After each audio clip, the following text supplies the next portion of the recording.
দেখুন, এই রাজ্যের দুরবস্থা কথা আপনারা জানেন। এই রাজ্যের অবস্থা ভাঁড়ে মা ভবানী। তাই এখানে ডিএ চাওয়াটা অপরাধ। ডিএ চাইতে গেলে কুকুরের সঙ্গে তুলনা করা হয়। এই দুর্ভাগ্য এই বাংলার কর্মচারীদের, সরকারি কর্মচারীদের।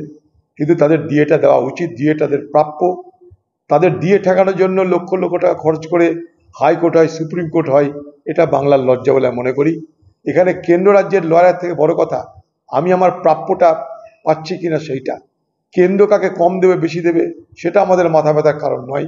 আমাদের মাথা ব্যথা কারণ, আমাদের দাবির মূল কারণ যে বাংলায় যারা কর্মচারী ছিলেন, সরকারি কর্মচারী, তাদের দিয়ে কেন দেওয়া হচ্ছে না। এটা তাদের ন্যায্য একটা প্রাপ্তি, এই প্রাপ্তি তাদেরকে দেওয়া হোক, এটা আমাদের দাবি। এখানে কোনো প্রতিযোগিতার কথা আমি বলছি না। পশ্চিমবঙ্গ সরকার দিতে পারছে না, দিচ্ছে না, কারণ পশ্চিমবঙ্গ সরকারের ভাঁড়ে মা ভবানী পয়সা নেই। যে পয়সা তারা জোগাড় করে রেখেছে সেগুলো তারা আগামী ভোটে লক্ষ্মীর ভাণ্ডার, ঘর নির্মাণ, নানাভাবে মানুষকে ভোট দিতে তারা যাতে প্রলোভিত করা যায় সেই কাজে সেই টাকা লাগানো হবে।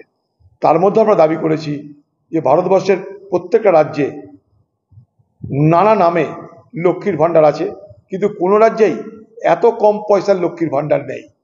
1000 টাকার লক্ষ্মীর ভাণ্ডার নেই কোথাও, তার থেকে কয়েক গুণ বেশি টাকা দিয়ে সেসব জায়গায় লক্ষ্মীর ভাণ্ডার অন্য নামে সেখানটায় মা বোনদেরকে আর্থিক সহযোগিতা করা হয়।